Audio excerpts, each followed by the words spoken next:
কামাল ভাই, আপনি এই প্রসঙ্গটা নানা সময় তুলেছেন তুষার ভাইও, সেই জন্য এই প্রসঙ্গে আমি কথা বলতে চাই যে 24-এর পরবর্তী, বিশেষ করে এই যে জুলাই আন্দোলনের পরবর্তী সময় আমরা একটা নতুন বন্দোবস্ত চেয়েছিলাম, নতুন সিস্টেম চেয়েছিলাম, আমাদের আশা সাংঘাতিকভাবে ভঙ্গ হয়েছে।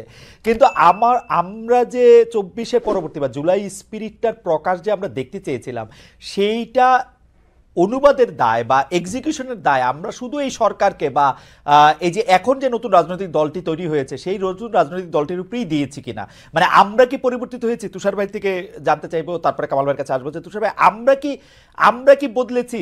ধরা যাক এই আন্দোলনটা তো আমাদের সবারই আন্দোলন ছিল, আমরা তো চাই নাই যে এতদিন ধরে একটা অগণতান্ত্রিক সরকার ক্ষমতার মধ্যে থাকুক, নির্বাচনের নামে প্রহসন করে যারা ক্ষমতার মধ্যে থেকে আছে তাদেরকে আমরা তাড়িয়েছি ঠিকই, কিন্তু নতুন রাজনৈতিক বন্দোবস্ত আমরা চেয়েছি কেবলমাত্র সরকারের কাছ থেকে, কেবলমাত্র এই বৈষম্য বিরোধী ছাত্র আন্দোলনের কাছ থেকে। এটা আমাদের ঠিক হয়েছে কিনা, আমরা নিজেরা বদলেছি কিনা তুষার ভাই? কারণ আমি আসলে গণমাধ্যমে কোনো বদল দেখি না, নামগুলির বদল ছাড়া বেশিরভাগ ক্ষেত্রেই। আমি আসলে রাজনৈতিক যে কালচার সেটিতে বদল দেখি না। বলা হয় কোনো নেতা সম্পর্কে তার নাম বললে উজু করতে হবে, কোনো নেতা সম্পর্কে বলা হয় যে তিনি হজরত, মানে একই তো রয়েছে। ইউনূস সাহেবকে পর্যন্ত বলা হয় যে ইউনূস সাহেব এমনভাবেই দেশ চালাচ্ছে যে আরো 5 বছর 50 বছর ইউনূস সাহেব মারা যাওয়ার আগ পর্যন্ত যাতে বাংলাদেশে আর কোনো নির্বাচনের কথা কল্পনাও না করা হয়। তো এইটা তো আমরাই তো আসলে বদলাই নাই। এইটা নিয়ে আপনাদের দুজনের মন্তব্য একটু আমরা শুনতে চাইবো, যে এটা আমার মতামত যে আমরা বদলেছি কিনা। আমরা বদলেছে কিনা এই প্রশ্নটা আসলে একটু জটিল, কেননা আমরা বলতে আসলে আমরা কাকে বুঝি? এই রাজনৈতিক দল আপনি এবং যদি সরকার বলেন বাদে বাকিরা।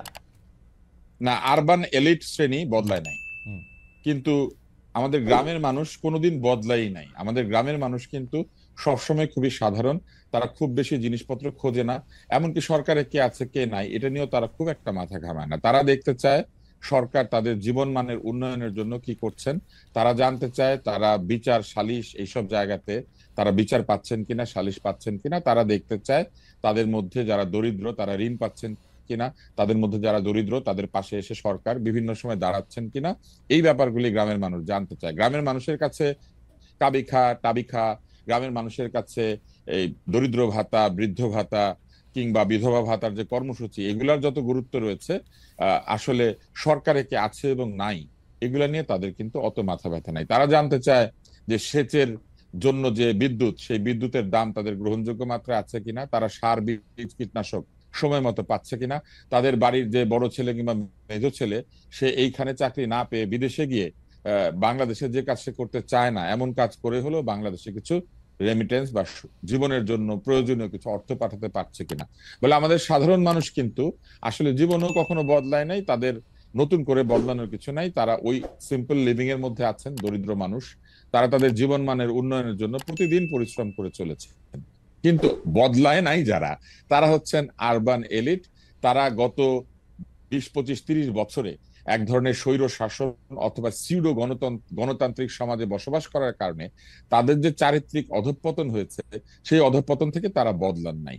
এবং আমাদের আশা এইখানেই ছিল যে নতুন রাজনৈতিক বন্দোবস্তর প্রথম যে বিষয়টি সেটি হবে সংস্কার, এবং সেই সংস্কারের মধ্যে দিয়ে আমরা প্রশাসনকে, বিচার ব্যবস্থাকে, পুলিশকে, সরকারের যে প্রতিষ্ঠানগুলি আছে সেই প্রতিষ্ঠানগুলিকে নিরপেক্ষ বৈষম্যহীন আচরণ করতে দেখব। আমাদের কোথায় আশাভঙ্গ হয়েছে? আমরা দেখেছি যে এই প্রতিষ্ঠানগুলি সেই আগের মতোই আচরণ করছে বহু জায়গাতেই।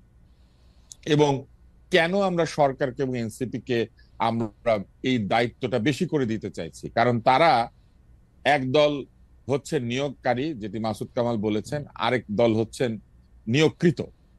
ছাত্ররা এবং এনসিপি বলেছে আমরাই তো এই সরকারকে এনেছি, কারণ আমরাই আন্দোলন করেছি। তার মানে নতুন বন্দোবস্তের যে প্রতিশ্রুতি এবং নতুন বন্দোবস্তের যে আকাঙ্ক্ষা, তারাই সেটি মানুষের মধ্যে তৈরি করেছেন। এটা তাদের দাবি, আমি ধরে নিলাম তারা এককভাবে এই দাবিটা করতে পারেন, কারণ তারা সকল রাজনৈতিক দলকে আক্রমণ করেছেন। নানান ভাষায় তাদেরকে আমি দেখেছি যে সোশ্যাল মিডিয়াতে আক্রমণ করা হয়। অনেক কথা আমি বুঝিও না, যেমন কিছু কিছু শব্দ ব্যবহার করা হয় যে শব্দের অর্থ আমি ভালো মতো বুঝি না, এটা হয়তো এখনকার নতুন আরবান ডিকশনারিতে আছে, কিন্তু তারা সেগুলি ব্যবহার করেন। এবং পাশাপাশি যে সরকার কাজ করছেন তারা বলেছেন তারা নতুন রাজনৈতিক বন্দোবস্ত তৈরি করতে চান, যে রাজনৈতিক বন্দোবস্ত আগের সরকারগুলির মতো জনগণের স্বার্থ বিরোধী নয়। যদি সেটাই হয় তাহলে আগের মতোই কেন দলীয় বিচার বিবেচনায় নিয়োগ হবে বা বদলি হবে, কিংবা পদায়ন হবে, সেটা তো হওয়ার কথা না, যোগ্যতার ভিত্তিতে হওয়ার কথা ছিল। কেননা এই আন্দোলনের প্রাথমিক স্লোগান তো এটাই ছিল, কোটা না মেধা, মেধা মেধা। তাহলে মেধার ভিত্তিতে সব জায়গাতে পদায়ন না হয়ে কেন এই বিবেচনায় আসা হবে যে কে কার পক্ষে ছিল, কে কার সঙ্গে কি কাজ করেছে? সরাসরি অপরাধের সঙ্গে যুক্ত না থাকলে একজন মানুষ নানান কারণে স্বৈর শাসনের প্রতি এক ধরনের সিউডো আনুগত্য দেখাতে পারে। আমি একজনের নাম শুধু বলি, তার নাম হচ্ছেন প্রফেসর দীন মোহাম্মদ। প্রফেসর দীন মোহাম্মদ যে বাংলাদেশের একজন সেরা নিউরোলজিস্ট এবং বাংলাদেশের নিউরোসায়েন্স ইনস্টিটিউট স্থাপন করা থেকে শুরু করে এর যে অসাধারণ মান অর্জন করা, এই এই কৃতিত্ব কিন্তু তিনি নিতে পারেন। তাহলে কি কারণে তাকে অপসারণ করে দেওয়া হলো? করা হলো কি কারণে জানেন? সরকার জোরপূর্বক কিছু চিকিৎসককে নিয়ে শহীদ মিনারের সামনে দাঁড় করিয়ে দিয়েছিলেন। ওই সমাবেশে উপস্থিত না থাকলে তাদের চাকরি সেই দিনই চলে যেত, আর ওইখানে উপস্থিত থাকার কারণে তাদের চাকরি বাকরি বা তাদের পদ তারা হারিয়েছেন 1 মাস 2 মাসের মধ্যে। তাহলে ঘটনাটা কি হলো? আগের সরকার জোর করে ভয় দেখিয়ে তাদেরকে নিয়ে গিয়েছিল যে আমার পক্ষে কথা বলতে হবে, না বললে চাকরি নাই। এই সরকার তাদের চাকরি নট করে দিয়েছে, কারণ ওই সময় তারা এই আন্দোলনের পক্ষে কথা বলেন নাই। কিন্তু সমস্ত লোক আন্দোলনের পক্ষে কথা বলতে পারবে, বাংলাদেশের সমস্ত লোক এইটা কিন্তু খুবই ইন্টারেস্টিং তুষার ভাই। আমি এই প্রসঙ্গটা একটু তুলতে চাই আপনাকে একটু এটা করে, যে আপনি খেয়াল করেছেন যে বর্তমান যে সেনাপ্রধান ছিলেন তিনি তো 5 আগস্টের আগ পর্যন্ত উনি লয়াল ছিলেন to Sheikh Hasina like anything. উনি ভিতরে ভিতরে কি করছেন না করছেন তা তো আমরা কেউ জানি না। বাংলাদেশের এরকম অনেক সচিব থাকতে পারেন। আপনি ডাক্তার দীন মোহাম্মদের কথা বললেন, আমি আমার ভাই টাবলু ভাই ডাক্তার আজিজের কথা বলতেছিলেন যে তাকে এমপি বানানো হয়েছে। তারা ভিতরে ভিতরে কি করছেন, তারা ভিতরে ভিতরে কি করছেন আমরা তো জানি না। আজিজ ভাই ঘটনাটা বলতে পারি। জি, টাবলু ভাই হচ্ছেন আমার ঢাকা মেডিকেলের আমার সিনিয়র। আমাকে উনি 1 বছর আইসক্রিম খাইয়েছেন এই আশায় যে আমি তার রাজনৈতিক দলে যোগ দিব। এতই উনি একজন, হ্যাঁ উনি খুবই একজন মানে সজ্জন মানুষ। ওনার ভেসপার পেছনে চড়ে আমি ঘুরেছি। জীবনে কোনোদিন উনি কোনো রুষ্টতা কিংবা রাগ আমার প্রতি পোষণ করেন নাই। উল্টো তিনি একটা ছোট্ট একটা ভুল করেছিলেন, একটা সেই সময় আমাকে একটা পুরস্কার দেন নাই। উনি এটার জন্য আমাকে অন্তত 10-12 বার সরি বলেছেন যে ওই সময় আসলে বয়স কম ছিল তো স্যার, এই জন্য আমি তোমাকে এটা দিতে পারি না। এবং সেই কারণে আমার ধারণা যে এখনো উনি আমার খোঁজ খবর নেন রেগুলার। এখন টাবলু ভাই কি করেছেন? টাবলু ভাই আজিজ ভাইয়ের জন্য একটু তদবির করেছেন। কার কাছে করেছেন? একজন যে দাবি করে যে সে হচ্ছে সমন্বয়ক। এখন সেই ছেলেটি কি করেছে? তাকে রেকর্ড করেছে এবং সেটি ছেড়ে দিয়েছে। এখন আমি আজিজ ভাই সম্পর্কে বলি। আজিজ ভাই কিন্তু বাংলাদেশের একজন নামকরা পেডিয়াট্রিক সার্জন এবং তিনি অসংখ্য ডাক্তারদেরকে পড়িয়েছেন। এবং তিনি যেখানে তিনি আটক হয়েছেন যে মামলাটি, সেইটি কতখানি সঠিক এটা নিয়ে প্রশ্ন আছে। হাইকোর্ট যেখানে আজিজ ভাইকে জামিন দিয়েছে সেখানে জেল গেটে তাকে ধরে নিয়ে আবার তাকে বন্দি করতে বাধ্য করাটা কিন্তু আমি মনে করি যে হাইকোর্টের জামিনের প্রতি এক ধরনের অবমাননা দেখানো।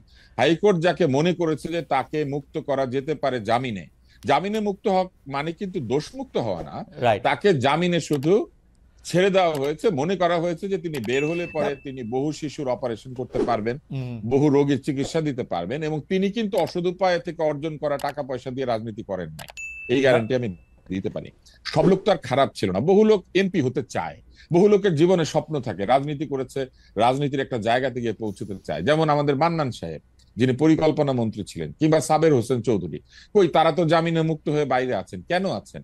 কারণ এরকম বহু লোক তারা রাজনৈতিক কারণে, তারা মানুষের ভালো করার জন্য রাজনীতি করে। এখন আজিজ ভাইকে যেভাবে ধরে নিয়ে আবার ঢুকিয়ে দেওয়া হলো, এটা তো সেই স্বৈরাচারী কায়দা, এটা তো সেই একই রকম স্বৈরাচারী কায়দা এবং একই রকম অত্যাচার, যে অত্যাচারের বিপরীতে এই সরকার কাজ করবে বলে আমরা মনে করেছি। একদিকে আমার মনে তুষার আপনার বক্তব্য ক্লিয়ার। আমরা পরবর্তী প্রসঙ্গে যাব। আপনি কি শেষ করবেন তাহলে? আমরা একটু, হ্যাঁ আমি এইখানেই শেষ করি।